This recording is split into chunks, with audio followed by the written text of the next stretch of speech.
Hello, welcome.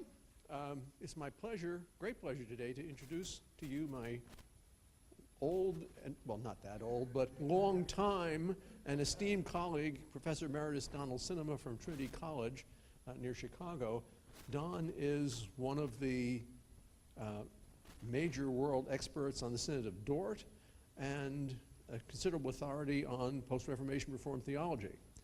I should note to you that his dissertation, which we hope to see published one of these days, remains the definitive study on its incredibly gloomy subject, namely reprobation. But if you are interested in reprobation and involving yourself therein, this is the place to go. Don has written numerous articles in the area, particularly most recently on Dordt, and today promises to be a really significant presentation for us. So thank you for being here, Don, and welcome. Thank you, Richard.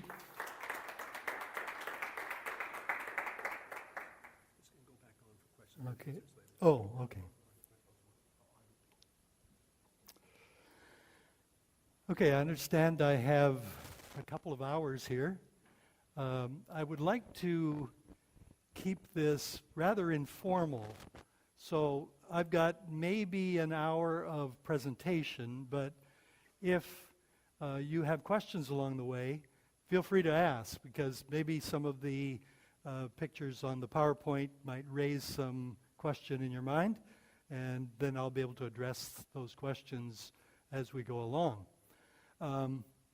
Paul Fields and the librarians brought several old copies of early editions of the Acta of Dordt, those four there, Latin and three Dutch.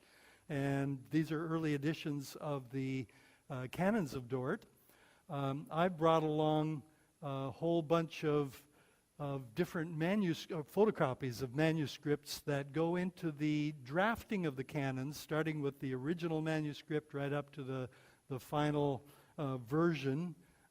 This happens to be a copy of the only signed version of the canons, so you can glance at these after the presentation. My presentation is basically divided into two parts. First will be a more formal presentation. I'm going to read a paper that introduces you to the actual project that we are working on to publish a critical edition of all the documents of Dordt. So that's maybe 20 minutes or so. This is a paper actually that I gave in Berlin at a conference, REFO 500 conference last May. Then I'm going to follow that specifically by looking at the drafting process of the canons of Dordt. This is something I've been working at for a number of years. This material, these drafts, will be incorporated into that larger project of all of the documents of the Synod of Dordt. So then we'll start with the basic project and its main sources, and then move more specifically to the issue of drafting of the canons.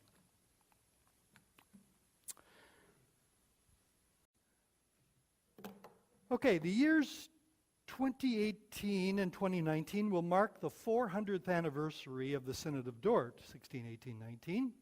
Along with the Westminster Assembly, it ranks as one of the most significant ecclesiastical assemblies in the Reformed tradition. Long considered an intolerant synod, the Synod of Dordt was the climax of the Calvinist-Arminian controversy, as the Synod rejected the Arminian position on predestination and related issues. Tensions ran high as Arminian or Remonstrant, I'm going to usually use the word Remonstrant here, Remonstrant leaders were called before the Synod to explain their views and have them judged by their opponents. The atmosphere was rife with misunderstanding. Neither side was in a mood to sympathetically hear the opposite side's viewpoint on procedure or on the theological issues. This is actually the place where the Synod was held, on the second floor of this building.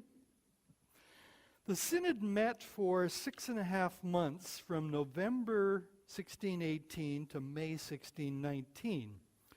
It was convened by the Dutch government, the States General, primarily to find a resolution to the Arminian controversy, but it also dealt with a variety of other important ecclesiastical matters. Though it was a Dutch national synod, it also had a strong international character. Among more than 100 delegates present at the synod, there were not only 58 Dutch ministers, elders, and professors, but also 26 leading Reformed theologians from 8 foreign territories. And I've got a map here that shows all those territories. You see Dordrecht up there. The 8 territories, starting at the bottom, would be Geneva, and then the Swiss cantons, the Palatinate with Heidelberg in the middle, Nassau, Wetteravia, centered in Herborn, and Hesse, centered in Marburg, and then Bremen, and Emden up there in Ostfriesland, and then representatives from the Church of England. So 8 foreign territories. Basically, this represented the main Reformed countries, or countries which had strong Reformed churches. There were 2 other countries that were invited. France, because of its Huguenot population, was invited, but the French king refused to allow the delegates to attend. And then Brandenburg was also invited. It had recently converted from, at least the leadership had converted from Lutheran to Reformed, and they were going to send delegates, but one of them got sick, and the population, which remained heavily Lutheran, was against sending delegates, so they never ended up sending any delegates. So you had Dutch delegates from all of the various provincial and particular synods. Actually, there were 11 delegations from the Netherlands, and then the 8 foreign delegations. Besides that, there were 18 state delegates, which were sent by the States General. They were basically there to supervise the proceedings and to monitor church-state relations. And they actually had a considerable influence, especially on procedural matters. Now, there were 4 segments to the agenda of the synod. Let me show you this first. Here's a pretty clear picture of the synod, a later drawing. But you can see the ones on the right bank here are all foreign delegates. The English have the best seating at the top there, and the canopy is symbolic of the one bishop at the synod, Bishop George Carleton, who led the English delegation, so he got to have a canopy there. You'll see the second rank of benches is empty. That was reserved for the French theologians who never showed up, so out of deference to them, those seats were left empty, and then the remaining foreign delegates are off on the right here. The civil delegates or state delegates are up in that area. The Dutch theologians are on this bench here, and then the rest of the Dutch delegates are here and in these 2 areas. Now, in the center, you'll see the officers, Bogerman in the middle, with 2 clerks or secretaries and 2 assessors, which are basically vice presidents. And then in the middle, you see the remonstrants.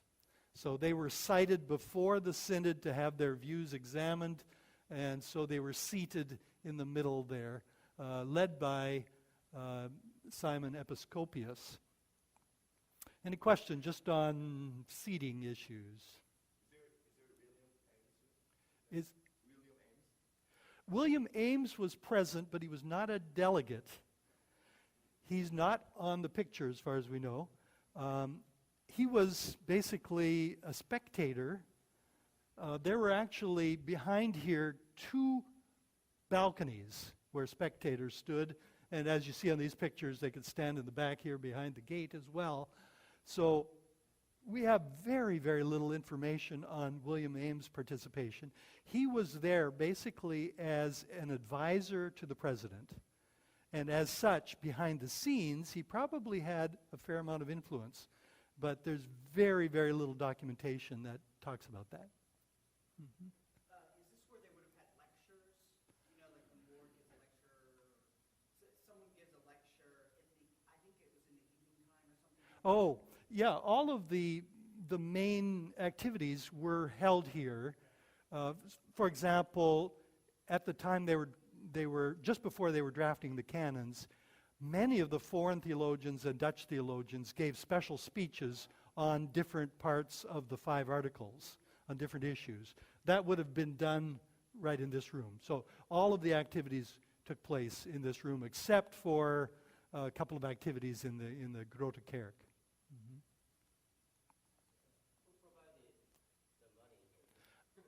Oh, the money, it all came from the States General. The Dutch government convened the synod and paid for the synod. It was a very expensive synod. I don't recall the details, but it was very expensive for the Dutch government, and they were concerned. You know, after it was dragging on for more than 6 months, they were putting pressure on the synod to, you know, get your business done, because this was becoming more and more expensive for them. Yeah. Especially the foreign theologians. You know, the British came along with a whole retinue of people, and they all had to be paid for, the lodging and everything. Let's get rid of that thing there. Okay, there were 4 segments to the agenda of the synod. The first, oh, by the way, you should have a handout, a couple of handouts, and I've got a little bit of an outline on one side of that handout. There were 4 segments to the agenda. The first 3.5 weeks, the so-called pro acta sessions, were devoted to preparatory matters and a number of important church items, including a new Dutch Bible translation in 1637 that finally was produced and became the Statenvertaling, catechism instruction, training for the ministry, baptism of slave children, and book censorship. Then after the arrival of the 13 remonstrant leaders who were summoned before the synod to have their views examined and judged, the synod and the cited remonstrants were engaged in 6 weeks of procedural wrangling. You read the diaries and the minutes during that period, it's incredible what kind of issues come up. Very little issues with a lot of debate. So, procedural wrangling about the authority of the synod and how to handle the theological issues. During this time, they really never got into the theology. This is only procedure, 6 weeks of that. This very contentious period of the synod ended when the remonstrants refused to fully cooperate with the synod's demands, though both they and the synod had made significant concessions.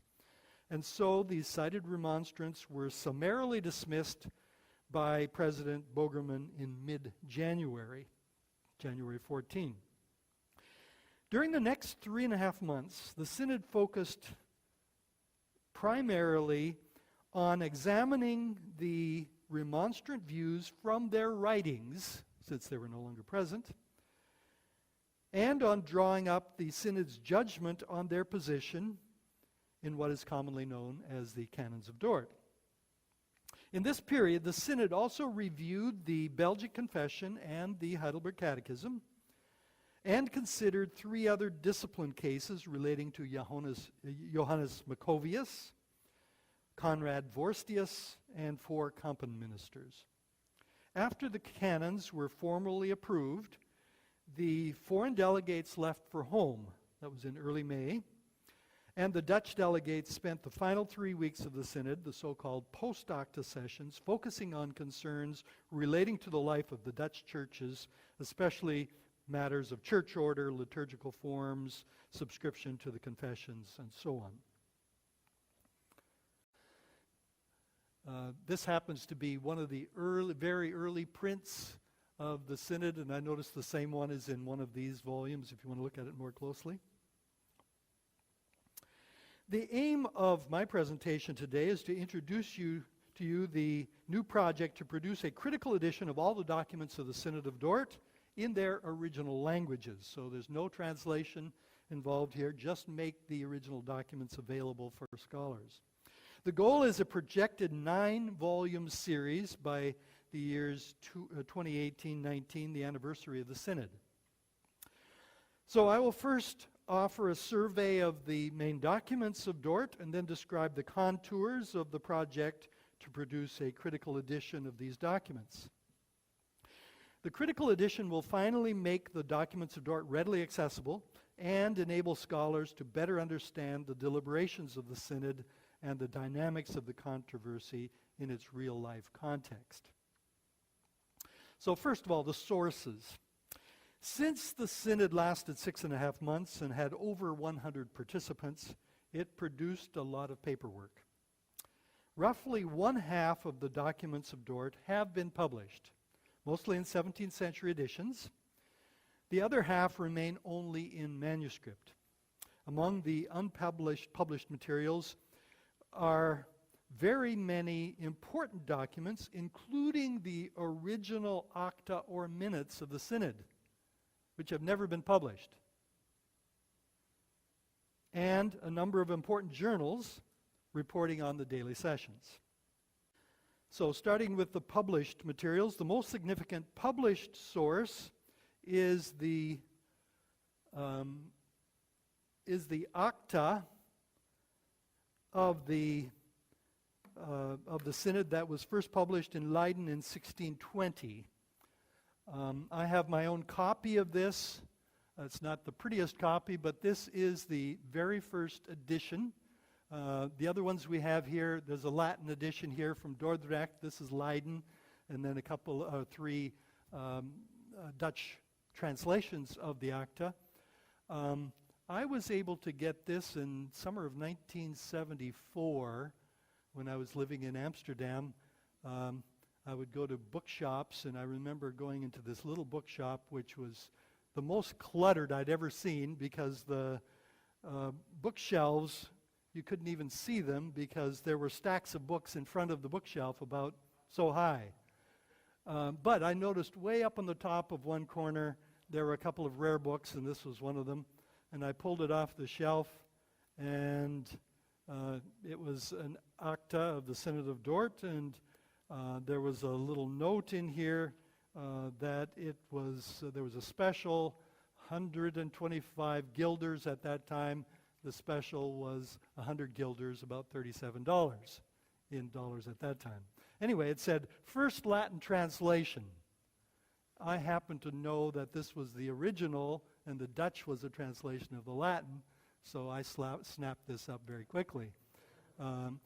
Actually, this has had a profound influence on my scholarly career, because one of the main reasons why I actually did my dissertation on the Synod of Dordt is that I had this volume in hand. How many copies of that There are a fair number, if you do a WorldCat search, there are a fair number in existence in different libraries. I haven't done a count of that. Anyway, you can look at that more closely as long as you handle it very carefully, because it is falling apart. So, but it's all there. I paid 100 guilders, which was about $37. Yeah. Now today, if that was in a nice binding, that'd probably be 1,000 euros or something like that. Okay, that's the most significant published source, published in Leiden, 1620. These acta were published at the direction and at the expense of the Dutch government, the States General. The first half of that volume consists of session-by-session minutes of the Synod, with a selection of supporting documents integrated into the minutes. The second half consists of the judicia, or judgments, of the 19 foreign and Dutch delegations at the Synod on the 5 remonstrant articles that were, of course, at the center of the controversy.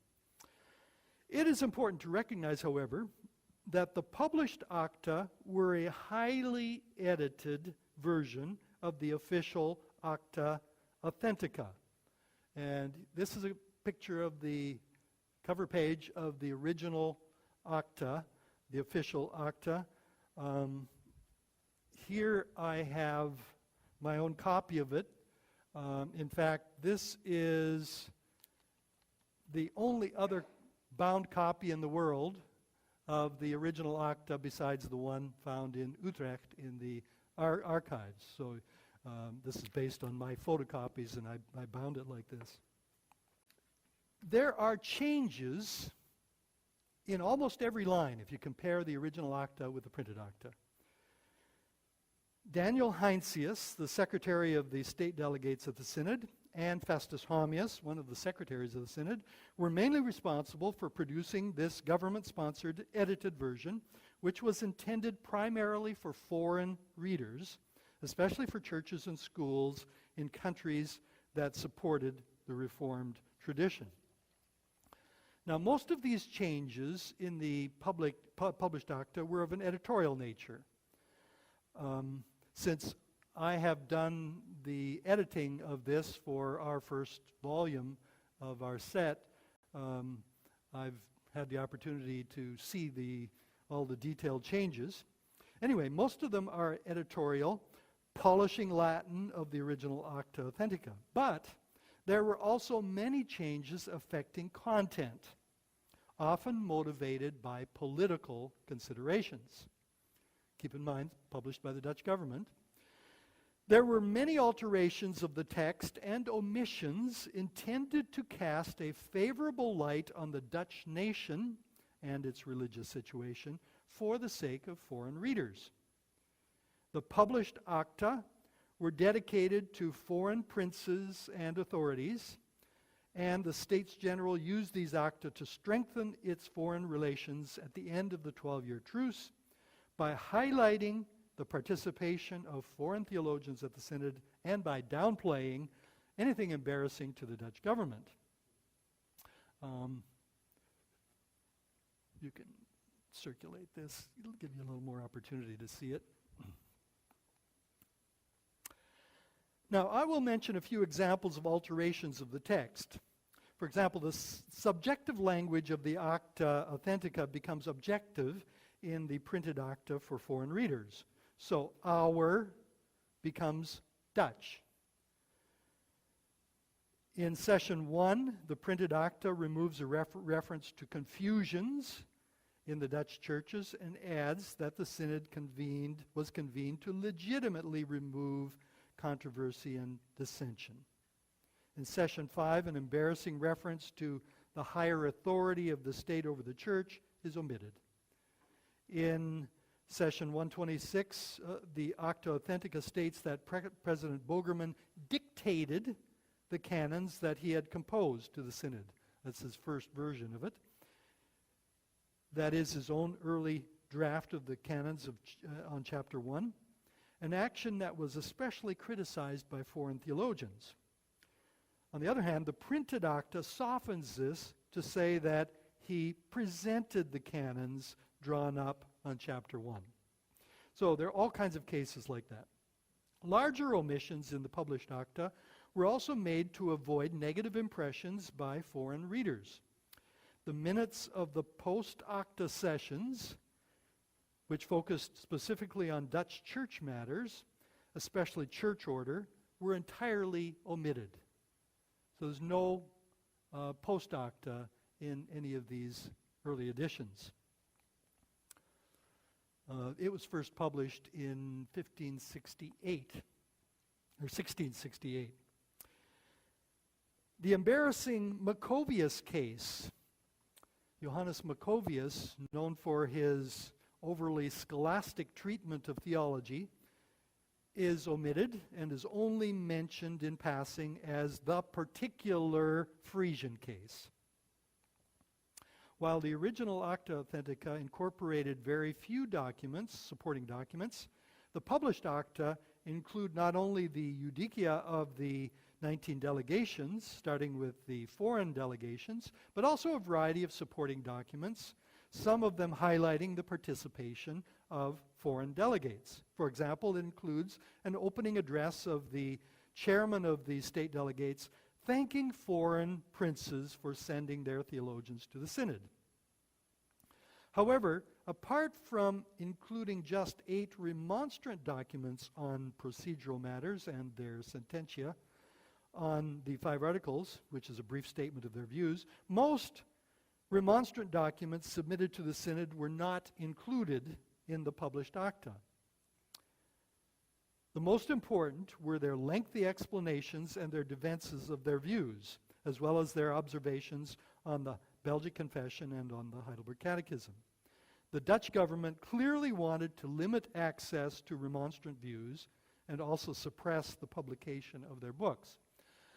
The materials that the remonstrants submitted to the synod on doctrinal issues basically came in 3 forms. The first was sententia, the statement of their views, then a more detailed explicatio, explanation of their views, and then finally a more detailed again, defensio, defense of their views. So 3 different levels on each of the 5 articles. So none of that, except for the very brief sententia, is found in the public. Now, since the published acta admitted most of these remonstrant documents, the remonstrants themselves clandestinely published their synod-related documents there. Later the same year, 1620, in a hefty volume titled Acta et Scripta, and it basically included, you can see the full title there, it included not only the procedural documents that they had submitted, but also their explanation of their views in the sententia, explicatio, and defensio of each of the 5 articles. According to the preface, the remonstrants wanted the world to see their views in their own words, not as distorted by the partiality of synodical judgments. Beyond these 2 major published sources, a variety of other Dordt documents have been published. These include the English letters of John Hales and Walter Belkenqual, reporting on the synod, the letters of the Hesse delegation, the reports on the synod by remonstrant writers Caspar Barlaeus, Bernard Dwinglow, and Edward Papias, the materials of the post-acta and pro-acta sessions, some early drafts of the canons, materials relating to the Swiss delegation, Anthony Milton's recent edition of documents relating to the British delegation. He brought all the British delegation documents together and published it, 2005. And then more recently, Nicolas Fornereau has published the Registers of the Company of Pastors of Geneva, which includes the Genevan delegates' documents that were presented to the Synod. Nevertheless, a good half of the documents of Dordt remain only in manuscript. There are over 15,000 pages of Dordt manuscripts dispersed in over a dozen European archives in the Netherlands, England, Switzerland, and Germany. I've seen most of these. I do need to go to Germany to check a few libraries and archives yet, because I suspect there are more still, for example, in Marburg and maybe Bremen and places like that. Many of these pages are copies of documents already published or available in original manuscripts. The original autographa of Dordt have been well preserved in 17 folio volumes. These are some of them, housed in the Utrechtsarchief in the Netherlands. And since those 17 volumes were considered official documents of the Synod, they have been kept over the centuries very well. They were kept in special trunks This is one of the more recent ones, but an earlier version of a trunk like this had 8 locks on it. And the keys for those 8 locks were dispersed. States General had 1 key, and each of the 7 Dutch provinces had a key. So once every 3 years, somebody would come together with their keys, and they would open the trunk and check the condition of the documents. So, and there are minutes of those meetings when they came together like that. Anyway, they were considered official and kept very carefully. What's interesting is, of course, the Belgian Confession and the Heidelberg Catechism, there are no early manuscripts of them. I mean, it would be wonderful if there were. The canons of Dordt are very different. These materials were kept very carefully. Now, among the unpublished materials are many very significant documents. First of all, the Acta Authentica needs to be published, the one that was circulating there. Then there are 8 journals or reports of synodical members that report on the day-to-day proceedings of the synod. 5 of the 13 journals or reports have been published, 8 more are unpublished. The unpublished journals include those of Swiss delegate J.J. Breidinger, Genevan delegate Theodore Tronchin, English delegates John Davenant and Samuel Ward, Dutch delegates Caspar Sibelius and Theodore Heingius. I've got a picture here of the Heingius diary. And there's another Swiss journal, and the Synodalia Hollandica, which is that one. I've got a photocopy of it down there. This is unidentified. I haven't been able to determine who wrote this. It would be interesting to find out, and maybe when somebody actually transcribes it and carefully studies it, maybe we can limit the range of possible authors of this. These journals are extremely important since they offer more color and detail about the daily proceedings of the synod than do the official minutes. The most significant of these journals is that of Theodore Tronchin, the Swiss delegate, or the Geneva delegate, since it offers the most detail, but it is extremely hard to read since Tronchin's hand is very difficult to decipher. But it would be great to have that one published in good form. Among the other unpublished materials, the most important are the Acta Contracta, contracted version, an abbreviated version of the synodical minutes, and the minutes of the state delegates. The state delegates not only sat in on the synod, but they also met on their own in evening hours or off hours, so they kept minutes. The advices of 19 of the 19 delegations on a variety of issues, especially procedural issues, have never been published. The speeches of foreign and Dutch theologians on the issues relating to the 5 articles, these are very important statements, never been published. Early drafts of the canons and related documents, which I'll be getting into. There are over 100 of those documents. States General resolutions and correspondence relating to the synod. And the documents of 3 other discipline cases, those of Maccovius, Vorstius, and the Compan ministers, and contemporary letters about the synod. So much for the general sources, both published and unpublished. Any questions at this point? Okay, then I'll move to the actual project, a new critical edition. To address the need to make the documents of Dordt readily accessible to modern scholars so that they may make a fair assessment both of the Synod and the Remonstrance, the upcoming 400th anniversary of the Synod of Dordt is providing an occasion for a major project to publish a critical edition of all the documents of Dordt in their original languages. The inception of this project goes back to 2008 when Herman Selderhuis and William den Boer of the Theological University of Apeldoorn conceived the idea of celebrating the upcoming anniversary of Dordt with a new edition of the Acta. They were basically thinking of a new edition like this. They shared this idea with me since I had done my dissertation on the Synod of Dordt and had worked extensively with the manuscripts and printed sources. I proposed that such a project should be extended beyond just a new edition of the Acta to publish a critical edition of all the documents of Dordt, since many significant Dordt documents had never been published. In 2009, Den Boer and I presented an outline of this project to a conference on John Calvin at a conference in Dordrecht, and we received very strong encouragement from the participants of that conference to proceed with the project.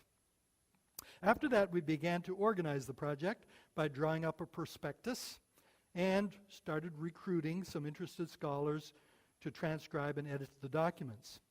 In the summer of 2010, I compiled the first draft of an inventory of all the documents of Dordt. Of course, if you're going to publish all the documents, you first have to know what they are.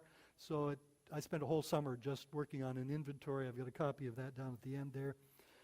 Herman Selderhuis, the director of Refo 500, hopefully you're familiar with Refo 500, preparing to celebrate the 500th anniversary of the Reformation.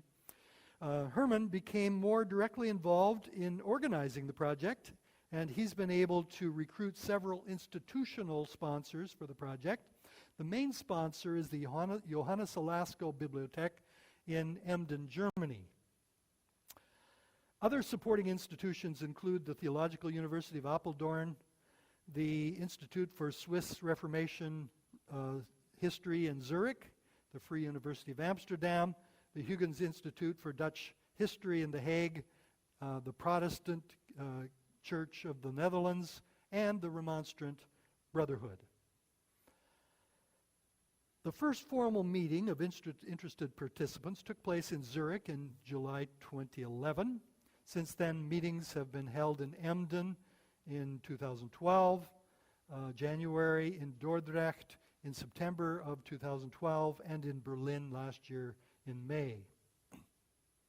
The goal of the project is to produce a critical edition of all the documents of Dordt in their original languages by the years 2018-19.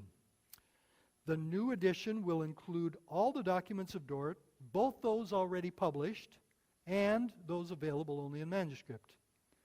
In contrast to the originally published Acta, the new edition will include not only the documents produced by the Synod itself and its delegates, but it will fully incorporate all the remonstrant documents to the Synod, their explanations and defenses of their views, as well as 3 or 4 important remonstrant journals. Some 90% of the Dordt documents are in Latin. The rest are in Dutch, German, English, and French. It is expected that the full series will consist of 9 volumes running from 500 to 1,000 pages each. We already have a publisher committed to putting out the series at its expense. That's Vandenhoek and Ruprecht, based in Göttingen. The project is led by 3 general editors. Herman Selderhuis is taking the lead in coordinating the organizational aspects of the project. Christian Moser from the Institute for Swiss Reformation History in Zurich is in charge of the technical aspects and a project website. And I'm taking the lead in overseeing the inventory and general content of the edition. Janneke Bischoff, who represents the Alasko Bibliothek, is an assistant coordinator. Under the direction of the 3 general editors are a good number of contributing editors who will work on transcribing and editing individual documents or collections of documents. Thus far, an international team, mostly European, but a number of North American scholars as well. We've got over 30 scholars who have been assembled to work on the project. Among the participants are 5 scholars from the Remonstrant tradition. Since this is a huge project, there's still need for contributing editors, more contributing editors, to transcribe and edit documents that are not yet assigned. And I'm going to take the opportunity here to make a pitch to you. If you are at all interested in participating, there are plenty of documents that need to be, first of all, transcribed and then edited. That's basically the main task. The documents run anywhere from 1 page to 200 to 300 pages and everything in between. For those of you who are working in let's say, doctoral studies, this would be a great opportunity to get something on your resume, to get some experience actually editing documents and working with old manuscripts. Anyway, there's lots of opportunity. We need more people, so if you're interested, come and talk to me. It's also a good opportunity to get your name published. Even if you have 1 page, your name will be on the title page of that volume. Now, the task of each contributing editor is to transcribe the most authentic text of a document, in most cases the original copy, and edit the text by providing a critical apparatus that takes note of editorial matters, especially variant readings when there are multiple copies. The general editors have developed a detailed set of editorial guidelines which drew upon other major editing projects, in particular the Westminster Assembly project headed by Chad Van Dixhoorn. Some of you might be familiar with that. Just last fall, I think that came out, the main documents of the Westminster Assembly. The decision was made by our team to use the 2-step program for the layout of the edition. This program enables us to reproduce marginal notes, and it provides for 2 levels of footnotes, one for the critical apparatus to take note of variant readings, the other for notes relating to content. It also enables us to create a name and Bible reference. Now, in 2012, Christian Moser developed an in-house website for the Dordt project. I'm going to try to bring this up here.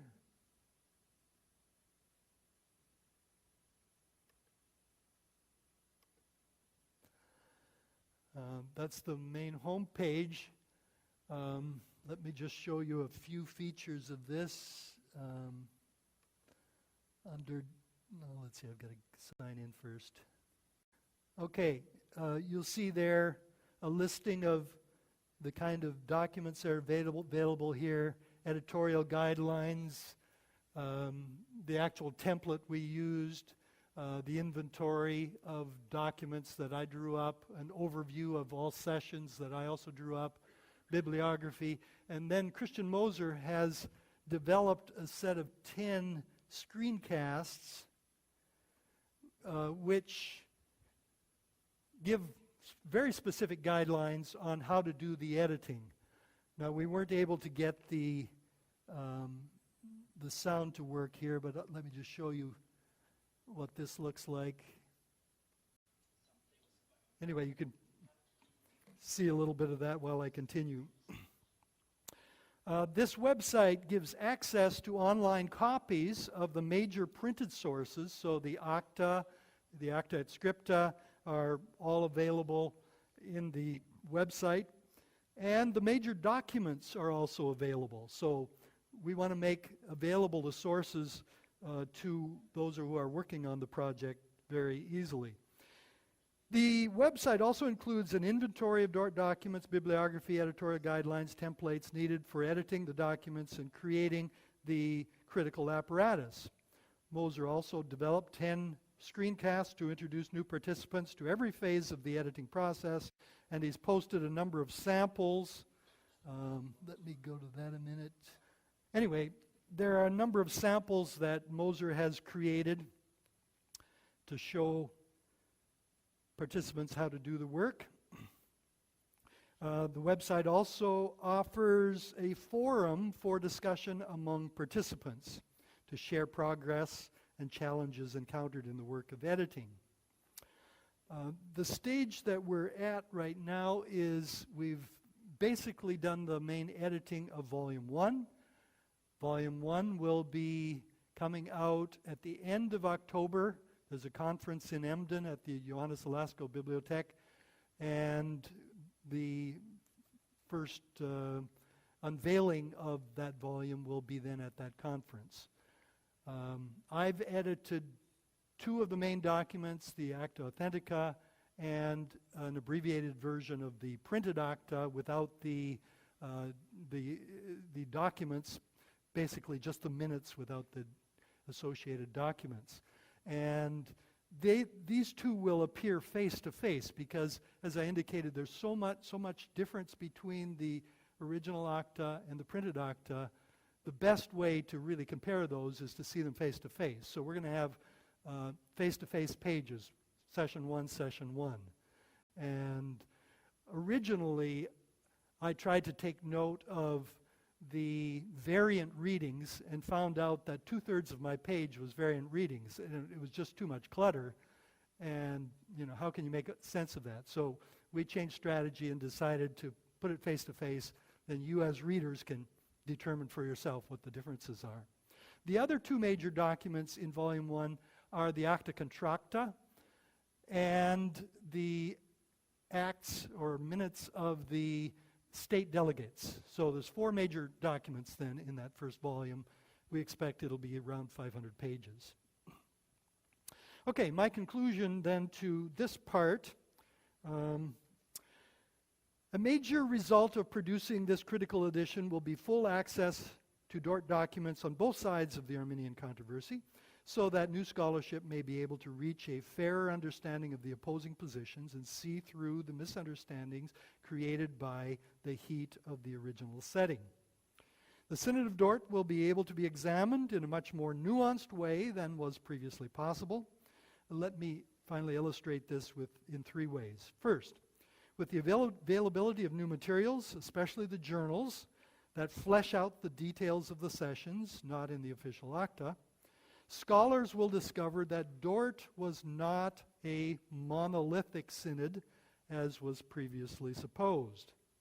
Among the Dutch and foreign delegates themselves, though they all considered themselves Orthodox Reformed and rejected the remonstrant position, yet there was a huge variety of views among themselves and at moments even open contention. For example, on the scope of Christ's death, on the supra versus infralapsarian stances to predestination, on the nature of reprobation, and on the irresistibility of grace. Second, closer scrutiny of all of the Dordt documents will allow scholars to recognize that the Synod was not as intolerant as was previously thought.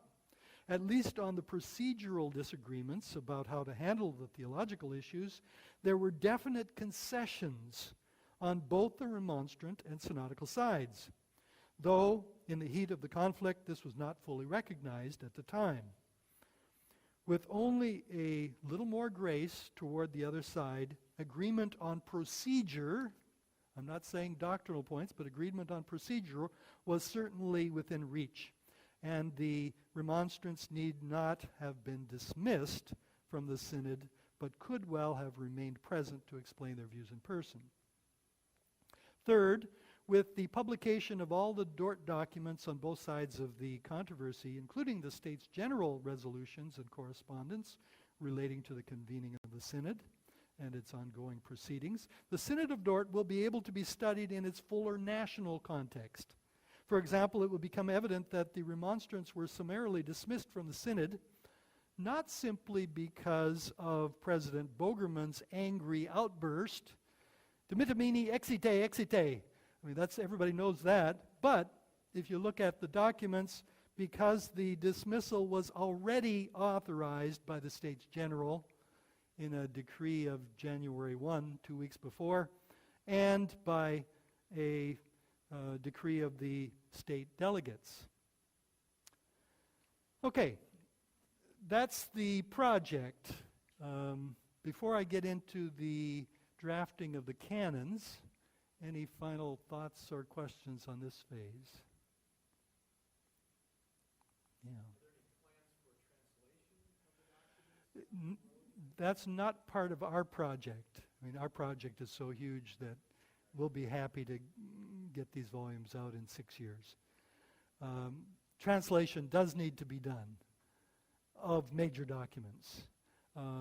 On the Acta Authentica, I have personally been working on a translation. I've got about a third of it done. Hope to have that done, in the next 6 years.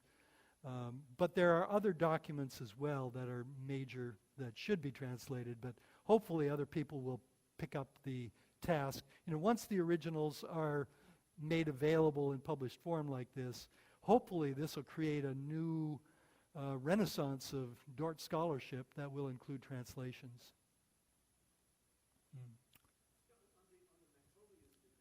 Yeah. Oh yeah. That's part of the collection, in fact. I've got a folder at home that's this thick of just copies of all of the Maccovius case. These are materials that were brought from Friesland to the Synod and discussed there. And included in that collection, in one of these 17 folio volumes, is the actual printed edition of Parker's theses. And there are 5 or 6 other theses that were also discussed. But okay, then to the second phase of this, the actual drafting of the canons. This is something that I've really been thrilled about working with, because I've been working with manuscripts that nobody else has really worked with, as far as I know, except a little bit here and there. Anyway, let me tell you the story of this. The process to draft the canons took place in 3 weeks, in a period from mid-March to mid-April of 1619. And during that period, no synod session was held. And because there was no formal session held, there were no minutes. So it's very hard to determine what happened in that 3-week period. There are a few references in letters and so on, but the main way to try to reconstruct what happened in that period is actually to look at the documents produced by that period and make sense of them, put them in their chronological order, and then you get to see a story developing, and I'll give you the outlines of that here. There were over 100 documents produced. Now, these were considered working documents. Therefore, they were never part of the original official documents kept in the 17 folio volumes.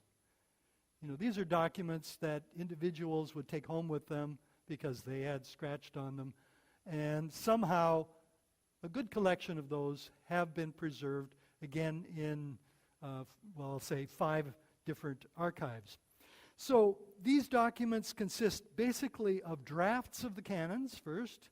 Second, amendment suggestions, because after the draft was made, copies of that draft were seen by the 19 delegations.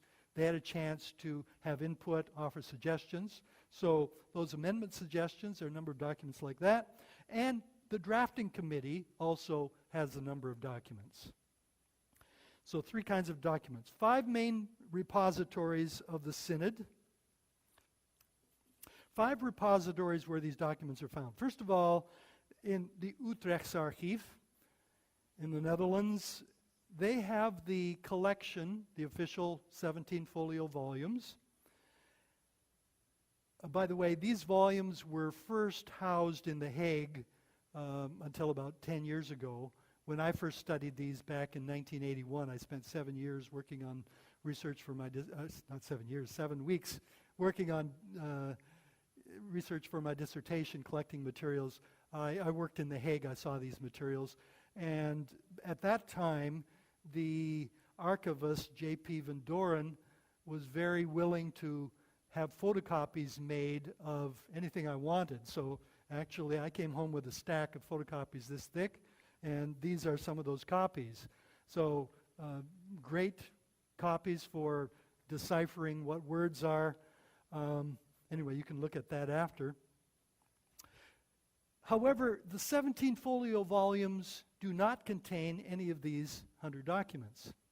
But in the Utrechtse Archief, there's also what is known as Volume 5, big, thick volume, which is a collection of a hodgepodge of different synodical documents. They're not organized, they're not properly cataloged, so when I went through and made notes on those, I made copies of whatever looked interesting to me at the time. I didn't know what they were, but I thought, I'm going to copy this, I'll find out later when I get home. So a lot of the major documents are in that Volume 5, which it so happens was part of President Bogerman's personal papers. So they finally ended up in the archives. Secondly, the Sibelius Journal,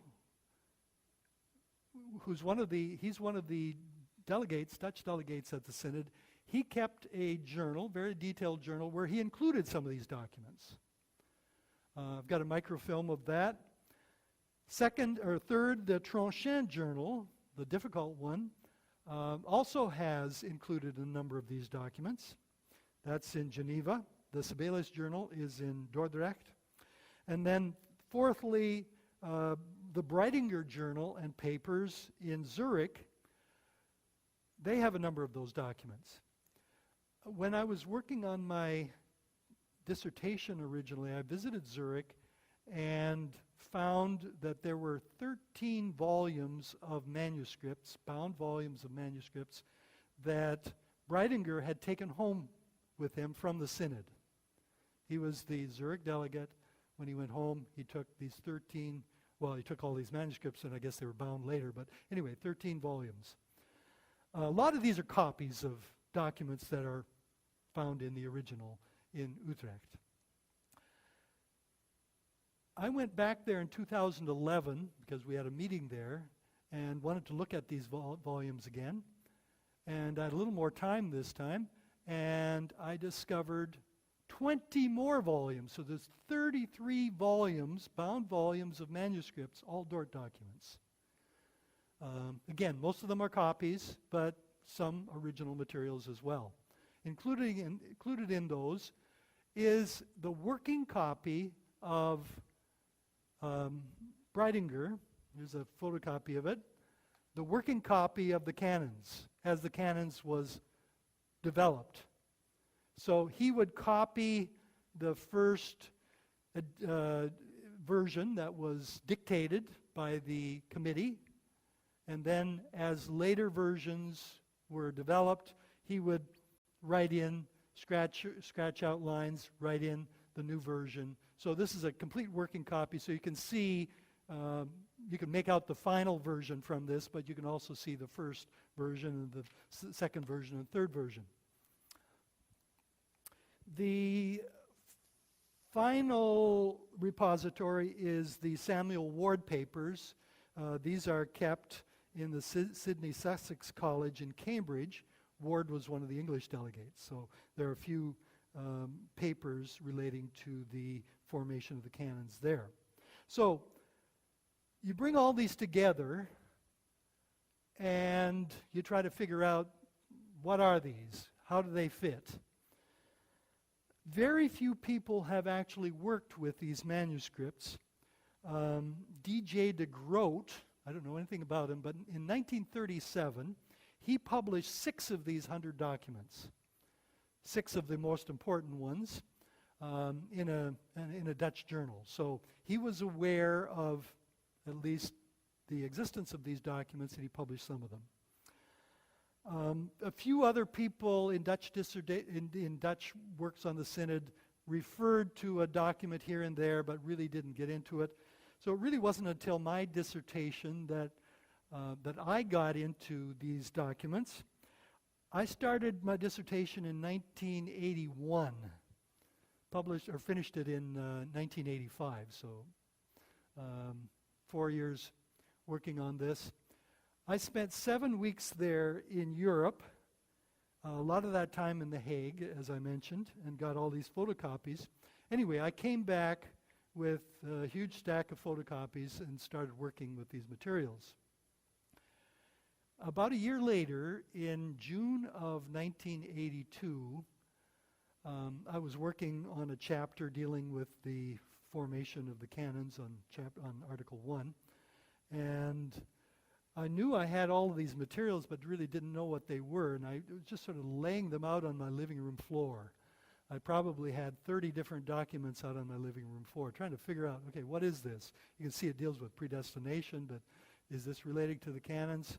And some of the lines looked like they were similar to certain articles in the canons, and I soon realized that what I had there were certain early drafts of the canons.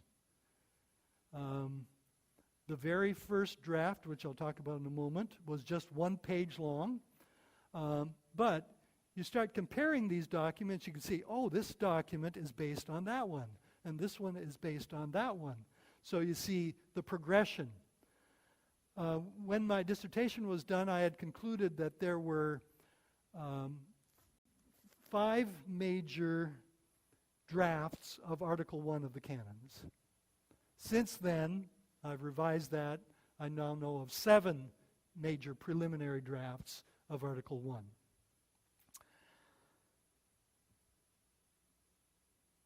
So that was really exciting to be able to discover that kind of sequence in the drafting of the canons and to know that, yeah, here you have the major documents that actually led to the final. Okay, now a few words about the drafting process. First of all, the articuli, which is a document which summarizes remonstrant views. It was drawn up by by Bogerman and the other officers, based on the writings and the submissions of the remonstrants, and that was read to the Synod in January and February of 1619. Second, the Judicia, the 19 delegations, each had an opportunity to give their input on each of the 5 articles of the remonstrance. Now remember, 3 and 4 were combined, just like in the final canons, so essentially you had 5 major articles to deal with, or 4 major articles to deal with. Each of those delegations submits those to the Synod, and those are read during the months of during the month of March.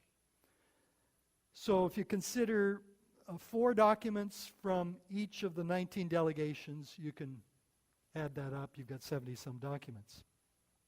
By the way, those are published in the official, or the published acta. Okay, after those were read, then President Bogerman said, okay, now we've got to actually drop our response to the remonstrance. So there was a session where they had recommendations for how the canons should be drawn up. Bogerman suggested 3 basic parts. There should be a preface, there should be a doctrinal section with both the true view of the Reformed position and the false view of the remonstrance, and then a conclusion. So 3 basic parts. And he said the canons ought to be written in an ecclesiastical style, not a scholastic style. So, a lot of the work, of course, done in the schools and the universities was done in a scholastic style. But he recognized this document must not be scholastic in its tone. It must be addressed to the church as ecclesiastical in its style. And the British, who contributed to that discussion as well, also used the same language. They said the canons must be written in a popular style, not a scholastic style. Okay, at that point, Bogerman said, we're ready to start drafting the canons. Now, it so happens that I have a draft ready. And So he dictated his draft of the first article and the second article. But I discovered that before he dictated it, he already had 3 preliminary drafts. This is the very first draft, 1 page, 4 articles, and let me bring it up here because I've got a copy of this. Yeah, first Bogerman draft. It's got 4 articles. You can see lots of scratching out and replacement of lines. You can also see that there's a different hand at work down here. The top there is in Bogerman's hand. Also, what's interesting, if you can make out that first line of Article 1, cum omnes homines, since all men in Adam have sinned, that same line is found in the final version of the canons. So all later drafts began the same way. So we know then that Bogerman is the one who produced that first article. Okay, after his first draft, he did a second draft, which looks like that. This one has 12 articles. It's 2 pages long. Again, you can see cum omnes homines. But again, you can see it's a working copy. He's scratching out and making some additions. That leads to his third draft. Now this one is a little more final, but again, some changes. This actual copy is his third draft. As far as I can tell, this was written by an amanuensis, so this is not his handwriting. But the writing that is added is his hand. So he adds and changes, which I conclude then is his fourth draft. And that fourth draft is the actual draft that he dictated to the Synod. And since no original copies of his draft have been found, I conclude that he actually used this very copy to dictate his draft of the first and second article. Now, there are better copies of that. This happens to be the Geneva version. So you can see his draft. So whoever was copying, I think this was Tronchin here, copying that draft. Okay, Bogerman dictates these 2 drafts, or these drafts of the Articles 1 and 2. Immediately, some in the Synod get riled up because they think, what's happening here? Is Bogerman going to dictate the canons to us and we just have to put our rubber stamp on it? Especially foreign theologians, British and some of the others, were really quite upset about that process. So all of a sudden you had a crisis. And so they discussed, okay, how are we going to do this? The state delegates intervened in this, basically said, we need a committee. Instead of one person doing it, let's have a committee work on this. And they suggested we have some foreign theologians, some Dutch theologians, as well as the officers of the Synod. And the result was, in the next session, the Synod decided to follow the advice of the state delegates. And so there was a 9-person committee that was appointed then to do the drafting of the canons. So first of all, you had Bogerman as president. Then the 2 assessors, Jacobus Rolandus, vice president, and Hermanus Facelius. So you got the 3 officers there working on it. Then the 3 foreign delegates, Bishop George Carleton. So you had an actual bishop working on the canons of Dordt. He was the head of the British delegation. He represented the English-speaking world, which was Britain. The next delegate represented the German-speaking world, Abraham Scultetus from Heidelberg. And then Jan Diodati represented the French-speaking from Geneva. So you had 3 foreign delegates there working on it. And then the Dutch delegates included, first of all, Johannes Polyander, theologian from Leiden, and Antonius Walaeus, theologian at that point from Middelburg. Later on, he was appointed at Leiden after the Synod, and Jacobus Trigland, minister from Amsterdam. So those are the 9 people who actually worked at drafting the canons as a committee. Okay, what was the committee process? Well, first of all, they drew up their own draft of the canons. And the way they did that, they started with the Bogerman draft. So they didn't just chuck it out, but they started with that, as well as some responses by the delegations to the Bogerman draft. And then they came up with their own draft. It's a distinctive, different draft, but you can see some connection to the Bogerman draft.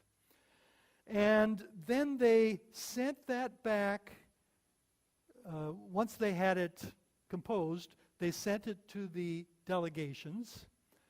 This is the first committee draft then.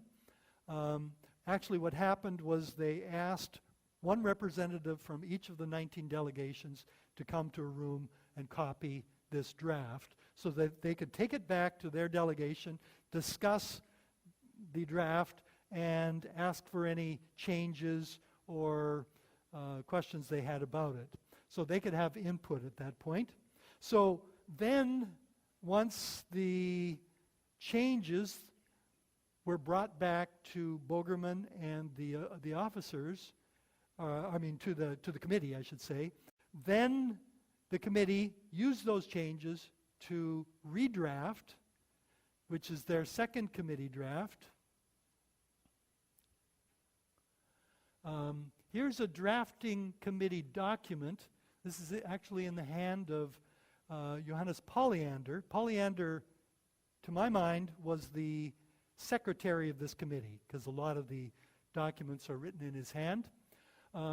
Anyway, what you see here is not a draft of the articles, but a draft of the amendments. So, for example, in place of this phrase, write this, okay?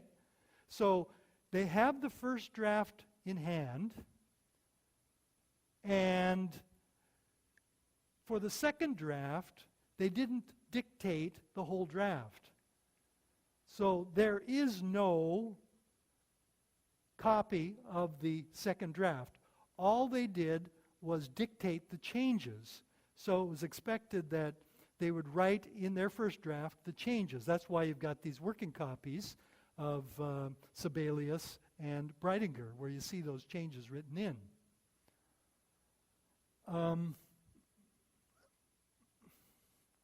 Actually, the only copy in the world of the second draft is right here, because I've reconstructed the second draft based on these changes, and the third draft, because it also is not available anywhere. So I've reconstructed those, and that'll be published. So that process went back and forth then with amendment suggestions, and then the committee coming up with a new draft. In the second draft, it was dictated, these changes were dictated by Festus Homius, one of the secretaries, and I'm quite certain that he used this very copy to dictate the changes. Okay?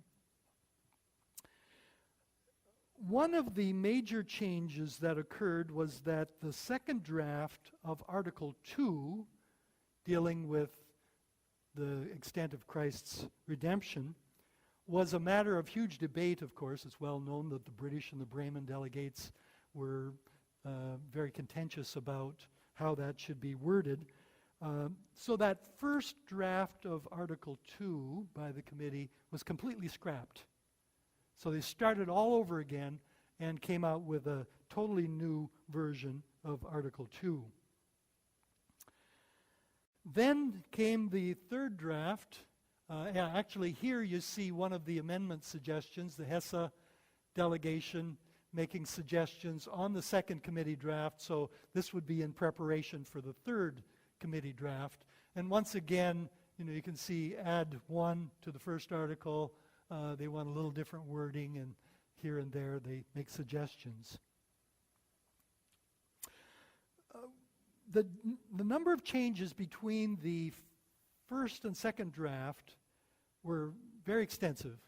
I counted about 200 changes. The number of changes between the second and third draft, about 130 changes, still a lot of changes. But the third committee draft is very close to the final canons. There's some differences, but it is very close. Let me show you a couple of other things here. This is Sibelius's working copy, the Dutch delegate who had a journal, and this is found in his journal, but I actually have the whole copy here somewhere.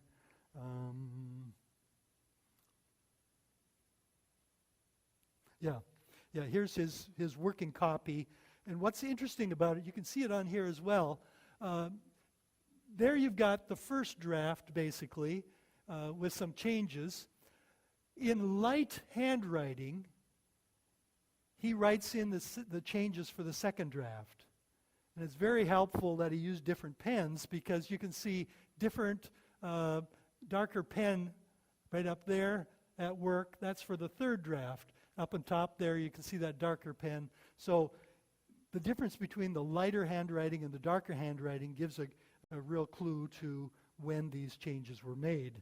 And you can see it a little better on my copy here. Why don't we just circulate this and you can look at it. That's Caspar Sibelius, the person who did this draft. The Breitinger copy, let me circulate that as well. That's this one, and I've marked some of this with different colors to indicate the different drafts.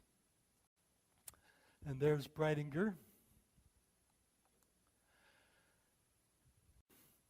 Okay, after the third draft, there were still some final changes that needed to be made before the final version. Again, the third draft went back to each of the delegations for suggestion. But very few suggestions came in. We only have 2 documents that came in at that point. And there were some minor editorial changes at that point. Anyway, out of this came the final canons, which you see here. The final signed canons, and let me circulate that one as well. This is part of the official documents in Utrecht. On April 16, the Synod met again in full session for the first time after 3 weeks, and they all accept Article 1, or Chapter 1. But Article 2, the contentious one, there was a huge disagreement about that, especially between the British, Hesse, and Bremen delegates and the rest of the Synod. There were certain articles that they objected to. Anyway, that debate continued a couple of days later, and then it was especially about one rejection section, rejection number 6, and on that particular point, the British were lined up against the rest of the whole Synod. That article had to do with whether, for the sufficiency of redemption, our likeness to Christ is necessary. And the debate had to do with whether this was absolute necessity or hypothetical necessity, that kind of scholastic distinction. Okay, the same day, April 18, Article 3, 4, and 5 are all approved. Same day, they start discussing the conclusion. Okay, what should we include in the conclusion? The issue here was whether the conclusion should consist of a rejection of hard sayings, phrases duriores, of the Reformed theologians, especially the kind of statements that the remonstrants were objecting to. So should the conclusion include some of those hard sayings of Reformed theologians, especially Piscator and a few people like that, said things that were really quite extreme.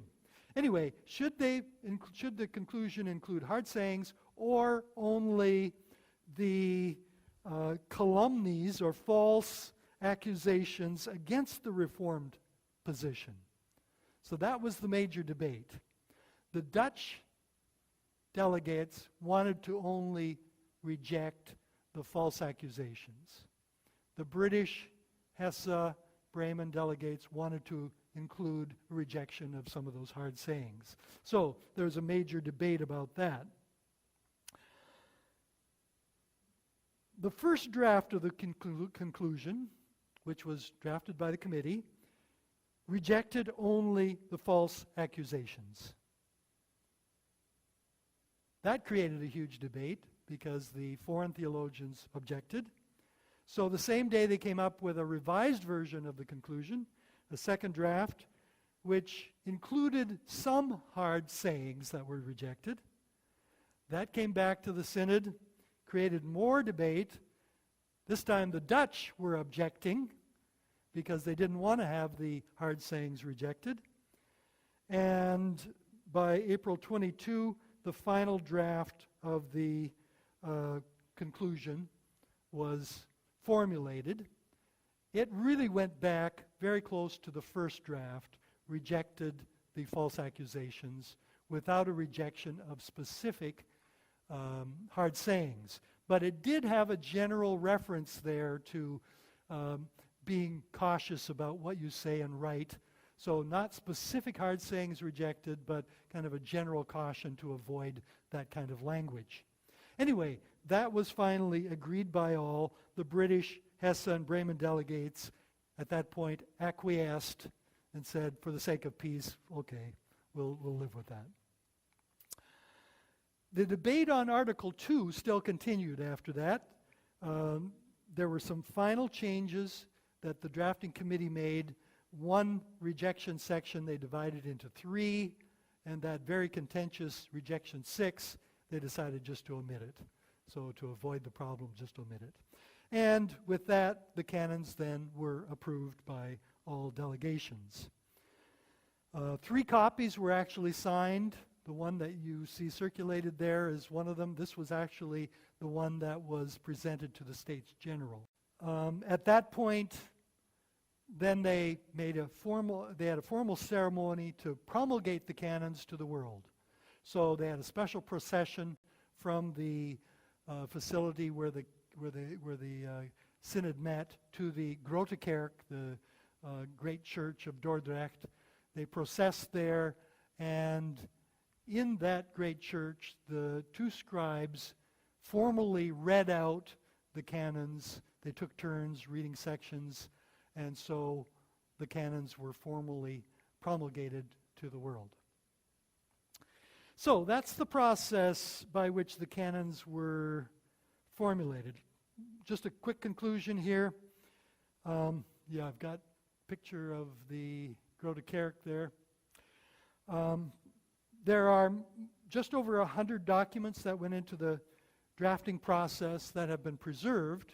Many more would have been part of the process, but 100 have been preserved. 30 of these are drafts, actual drafts of the canons. And my conclusion, based on these drafts, is that there were 7 preliminary drafts on Article 1, 4 preliminary drafts on Article 2, 4 on Article 3.4, and 3 preliminary drafts on Article 5. Besides that, there are 46 documents of observations and amendment suggestions by those 19 delegations. 46. Now you have to think, how many possible could there be? There were 19 delegations. Each had 4 opportunities to give their input. So 19 times 4 times 4 articles that they worked on. So you're talking about 304 possible documents that could have been preserved. Now, we don't know whether every delegation submitted their suggestions on every document or every article, but anyway, 46 out of 304, at least it's a good selection. Then there are 24 drafting committee documents, which consist of responses to amendments, suggestions. So they would actually respond if the British delegates would say, we want this, the committee would say, yeah, we can accept that, or we don't want to accept that for this and this reason. So some of those documents are very enlightening because they give you the reasoning that went behind the formulation. And some of these committee documents are actually the lists of amendments that were dictated then for the next draft. And of course you have the two working documents that I've showed you there, Sibelius and Breitinger. Final point, what is the significance of all of this? Trying to reconstruct the drafting process of the canons, which we will include then. We will include all these documents in volume 3 of our work. Why be concerned about these? These weren't official documents. These are just working documents. Let me give you 2 reasons for their significance. By looking at these documents in their proper order, you can trace the development of thought of each article of the canons. You can see how it moves from its first formulation to later formulations, and you can see the thought process. You can see the nuances at work in what they were trying to communicate. In other words, you can see why an article was formulated the way it was. Second, this also reveals specific contributions of specific delegations. So I can point out certain articles in chapter 2 that were basically put there, or they're there because of the British delegation. So you can trace the background to certain delegates sometimes. Now, if all of this and all of the proceedings of the Synod sound rather bewildering to you, you're not alone. You share the bewilderment with the Dordt dog who forever lives on scratching his head. Okay. Now, any questions about the drafting process or thoughts? Oh, no. The preface was drafted after the other canons were formulated. Again, the drafting committee drafted that. It went through at least 2 different versions. There wasn't a lot of change, but there was one set of wording there that referred to the King of England, and apparently they communicated this with the king, and the king wasn't happy, and he wanted to change, so they changed it for his sake. But that was accepted then just before the foreign delegates were dismissed. Gomarus, yeah? Good question, yeah. Gomarus was one of the 5 Dutch theologians there. He represented the University of Groningen. He spoke a lot at Synod on different issues. There are a number of documents that he produced by himself. Often what happened when each delegation would give its opinion about something, they usually did it together. The 5 or 6 people in the delegation would agree on a formulation, and that would be submitted. So the Bremen delegation would have one document, and that was usually the case on most issues. What you find, however, was that the Dutch theologians seemed to have their own individual opinion that they wanted to have out there. So usually what happened is 3 of the Dutch theologians would have a joint statement, and then Gomarus would have his own statement, and Sibrandus Lubertus, also a very contentious guy, would have his own statement. So you do get to see a lot of what Bogerman is thinking on different issues, but he was not part of the drafting committee. So as such, we really can't see what kind of input he may have had on the canons, except we do have some of the documents submitted by the Dutch theologians, of whom he was a member then, so his viewpoint would come through there, but I'm not aware of any particular document that indicates, his particular input at that part of in that part of the process. Now, we do know, of course, Gomarus is supralapsarian. He's actually the only full supralapsarian representative at Synod. And it's well known, of course, that the canons are written in infralapsarian form. God predestined those who are fallen. The object of predestination is fallen man, whereas Gomarus said the object of predestination is man as yet to be created, as yet to fall. He didn't get his viewpoint into the canons there. It's the infralapsarian perspective, but keep in mind, he signed the canons. So somehow he could interpret the formulation of the canons in a way that squared with his own supralapsarian position. There have been some good studies on that.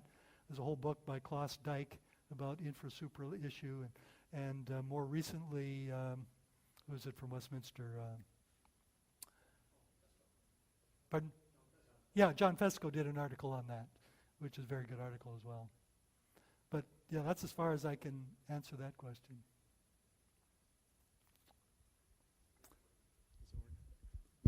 Yeah. Just a comment, then a question. First of all, a comment. Since you're the only one who has ever produced a full copy of the second draft of the Canons of Dordt, I was just wondering if we could maybe Photoshop you into some of those pictures that you showed us earlier. But the question is, these various drafts that Bogerman himself produced before he ever presented the fourth one to the Synod, what would have led him to produce increasingly expanded drafts just on his own without any feedback or interaction, do you think? Because the debate on Article 1 and 2, which are the only articles that he actually wrote drafts on, because those debates had a number of different dimensions, you really had to have different articles about those different dimensions.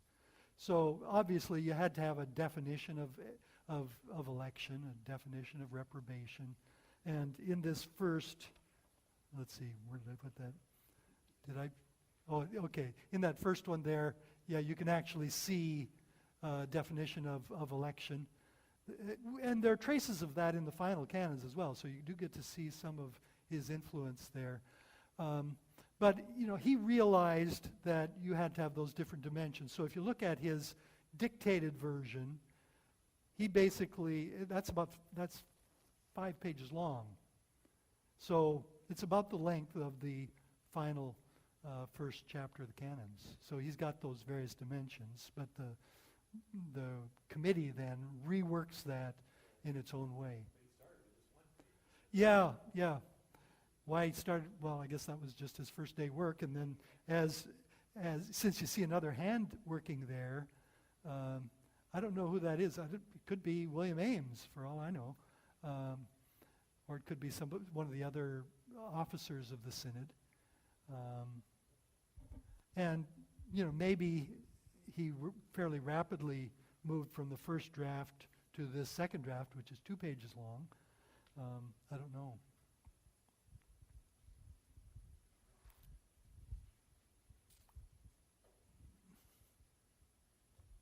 What was the response of remonstrants and foreign Reformed churches outside the Netherlands toward the canon? Okay, what was your first? Remonstrant. Yeah, what about them? The response. Oh, the response to the toward canons. Canon, yeah. Oh, yeah, obviously the remonstrants did not agree with the canons. Most of the remonstrants were actually pastors of different Reformed churches, right?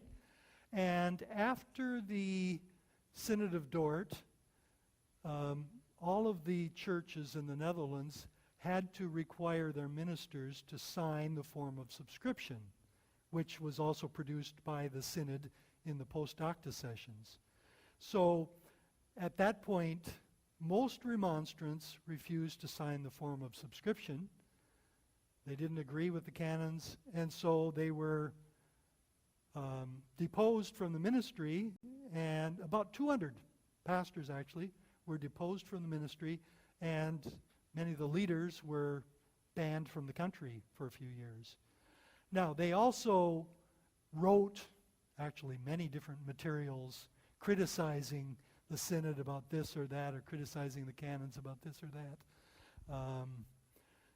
It's interesting, one of the remonstrant followers was Daniel Talenus, who's a French theologian.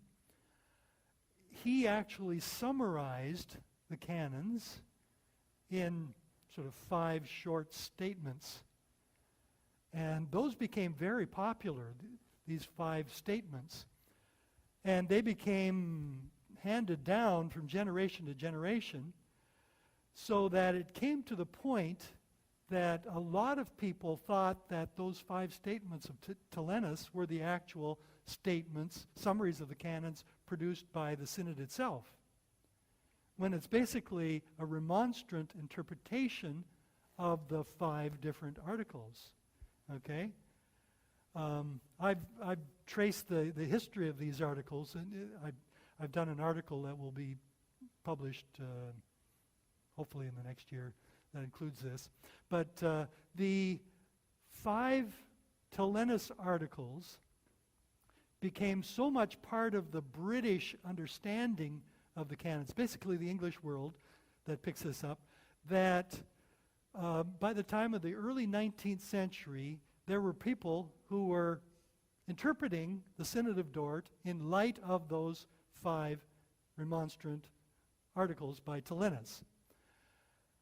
One of those people was Thomas Scott. Thomas Scott believed that those were produced by the Synod. He didn't like them, so he rejected the canons. And then he found out that these were not the words of the canons. He got a hold of an actual copy of the canons, which tells you that by this time there weren't readily accessible copies. Anyway, he got hold of a copy, and he put out an English translation in 1818, the anniversary of the Synod. But he put it out in an English translation at that point to let the world know that this is what the canons really say. So that's an interesting story.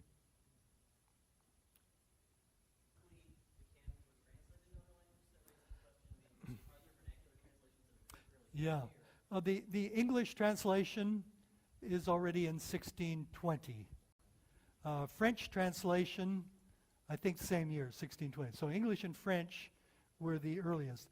The French was actually an authorized translation, and Dutch, of course. I didn't mention Dutch. Dutch was translated already. Well, it was authorized anyway in the post-docta sessions, and was available already in the summer, a couple months later. So, well, in fact, we have here, I think these are probably 1620 or 1619.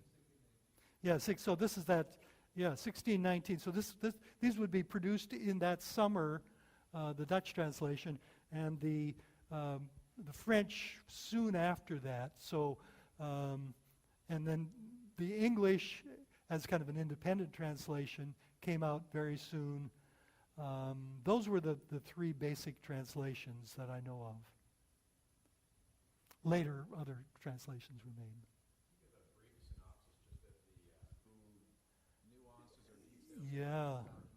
Yeah, that's a complex story. It's basically the idea of atonement, particular atonement of the elect, okay? Or Christ died only for the elect. That was basically the majority viewpoint of most Dutch delegates and a lot of the foreign delegates as well. But especially the British and the Bremen delegates, somewhat the Hesse delegates, but especially those two, wanted to have more account of the universal language of Scripture, those biblical passages that seem to indicate that Christ died for all. somehow that has to be worked into the canon. So it wasn't as if Bremen was actually, Bremen and the British were the most extreme on that. It wasn't as if they exactly held the remonstrant position, but they did want to have some of that universal language in the canons. And so you do see in the canons some of those articles do capture that. So the basic way that they solved that was to use the medieval distinction between the efficiency and sufficiency of Christ's work. So Christ's work is sufficient to cover the sins of the whole world, but it's efficient for the sins of the elect. So that was basically the compromise that was reached. But there are some other universalizing features to the second chapter. If you carefully go through it and look at the word all, for example, it appears fairly often in that section. Even though it basically comes down with what we would call particular atonement, it is cloaked in universal language, that whole chapter. Okay. Well, join me in thanking Dr. Cinema for that fine presentation. Thank you.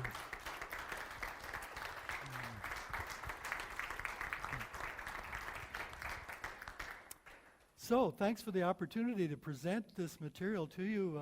I've been working at this for so long. It's fun to share it with people who are interested. Feel free to look at any of these display items from the rare book collection and from my own collection of stuff here. Okay. Now, any questions about the drafting process or thoughts? Oh, no. The preface was drafted after the other canons were formulated. Again, the drafting committee drafted that. It went through at least 2 different versions. There wasn't a lot of change, but there was one set of wording there that referred to the King of England, and apparently they communicated this with the king, and the king wasn't happy, and he wanted to change, so they changed it for his sake. But that was accepted then just before the foreign delegates were dismissed. Gomarus, yeah? Good question, yeah. Gomarus was one of the 5 Dutch theologians there. He represented the University of Groningen. He spoke a lot at Synod on different issues. There are a number of documents that he produced by himself. Often what happened when each delegation would give its opinion about something, they usually did it together. The 5 or 6 people in the delegation would agree on a formulation, and that would be submitted. So the Bremen delegation would have one document, and that was usually the case on most issues. What you find, however, was that the Dutch theologians seemed to have their own individual opinion that they wanted to have out there. So usually what happened is 3 of the Dutch theologians would have a joint statement, and then Gomarus would have his own statement, and Sibrandus Lubertus, also a very contentious guy, would have his own statement. So you do get to see a lot of what Bogerman is thinking on different issues, but he was not part of the drafting committee. So as such, we really can't see what kind of input he may have had on the canons, except we do have some of the documents submitted by the Dutch theologians, of whom he was a member then, so his viewpoint would come through there, but I'm not aware of any particular document that indicates his particular input at that part of in that part of the process. Now, we do know, of course, Gomarus is supralapsarian. He's actually the only full supralapsarian representative at Synod.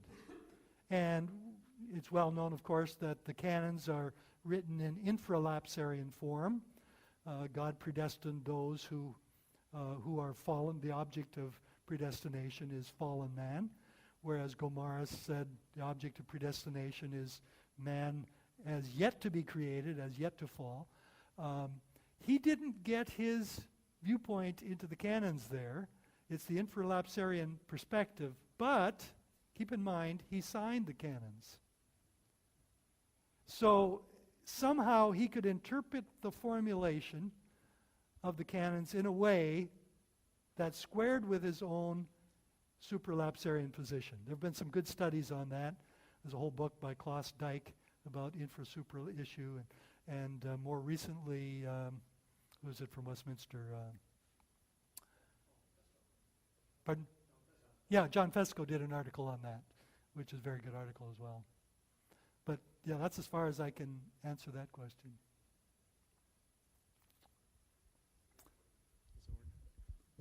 Yeah. Just a comment, then a question. First of all, a comment. Since you're the only one who has ever produced a full copy of the second draft of the Canons of Dordt, I was just wondering if we could maybe Photoshop you into some of those pictures that you showed us earlier. But the question is, these various drafts that Bogerman himself produced before he ever presented the fourth one to the Synod, what would have led him to produce increasingly expanded drafts just on his own without any feedback or interaction, do you think?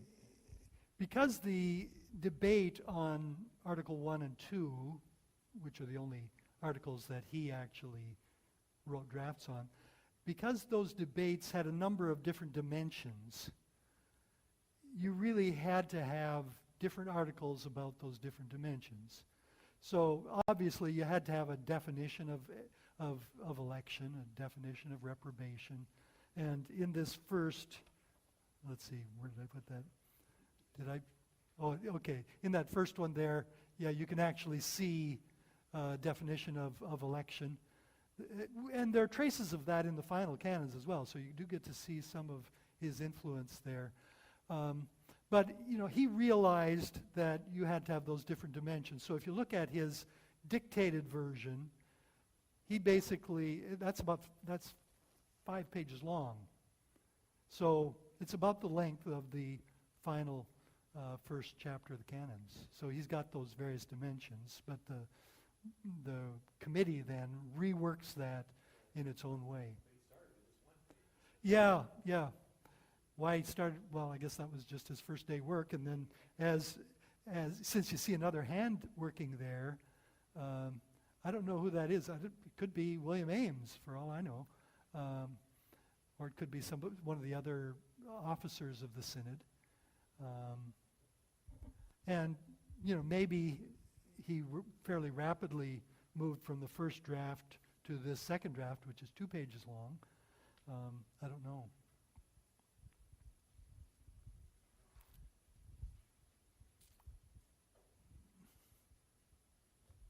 What was the response of remonstrants and foreign Reformed churches outside the Netherlands toward that canon?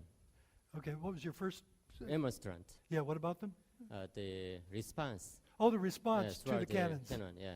Oh, yeah, obviously the remonstrants did not agree with the canons. Most of the remonstrants were actually pastors of different Reformed churches, right? And after the Synod of Dordt, all of the churches in the Netherlands had to require their ministers to sign the form of subscription, which was also produced by the Synod in the post-Docta sessions. So at that point, most remonstrants refused to sign the form of subscription. They didn't agree with the canons, and so they were deposed from the ministry, and about 200 pastors actually were deposed from the ministry, and many of the leaders were banned from the country for a few years. Now, they also wrote actually many different materials criticizing the Synod about this or that, or criticizing the canons about this or that.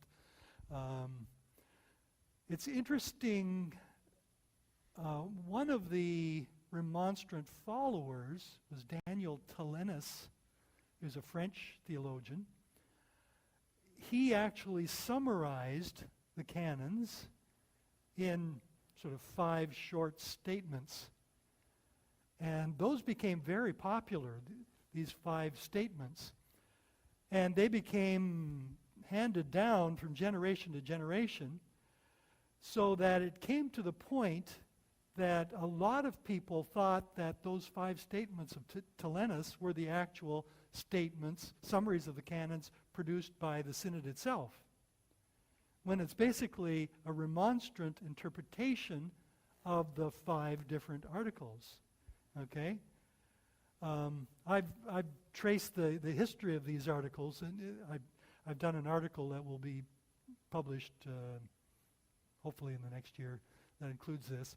But the 5 Talenus articles became so much part of the British understanding of the canons, basically the English world that picks this up, that by the time of the early 19th century, there were people who were interpreting the Synod of Dordt in light of those 5 remonstrant articles by Talenus. One of those people was Thomas Scott. Thomas Scott believed that those were produced by the Synod. He didn't like them, so he rejected the canons. And then he found out that these were not the words of the canons. He got a hold of an actual copy of the canons, which tells you that by this time there weren't readily accessible copies. Anyway, he got hold of a copy, and he put out an English translation in 1818, the anniversary of the Synod. But he put it out in an English translation at that point to let the world know that this is what the canons really say. So that's an interesting story.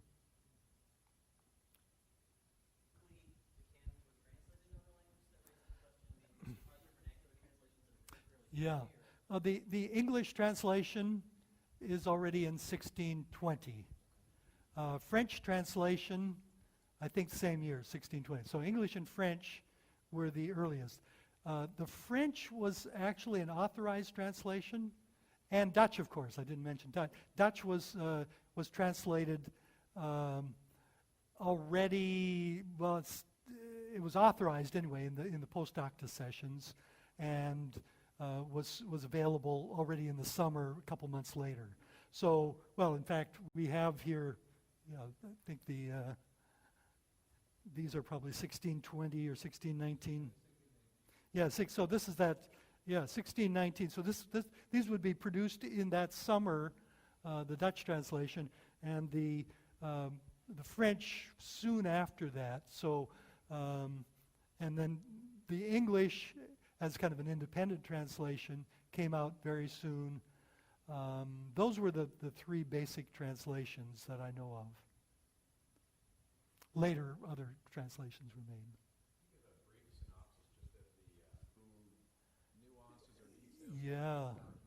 Yeah, that's a complex story. It's basically the idea of atonement, particular atonement of the elect, okay? Or Christ died only for the elect. That was basically the majority viewpoint of most Dutch delegates and a lot of the foreign delegates as well. But especially the British and the Bremen delegates, somewhat the Hesse delegates, but especially those 2, wanted to have more account of the universal language of Scripture, those biblical passages that seem to indicate that Christ died for all. Somehow that has to be worked into the canon. So it wasn't as if Bremen was actually Bremen and the British were the most extreme on that. It wasn't as if they exactly held the remonstrant position, but they did want to have some of that universal language in the canons. And so you do see in the canons some of those articles do capture that. So the basic way that they solved that was to use the medieval distinction between the efficiency and sufficiency of Christ's work. So Christ's work is sufficient to cover the sins of the whole world, but it's efficient for the sins of the elect. So that was basically the compromise that was reached.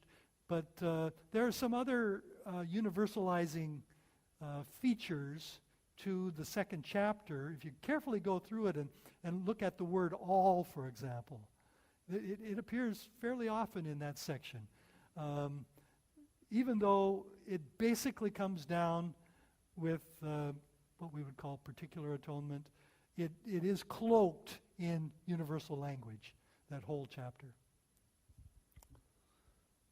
Okay. Well, join me in thanking Dr. Cinema for that fine presentation. Thank you.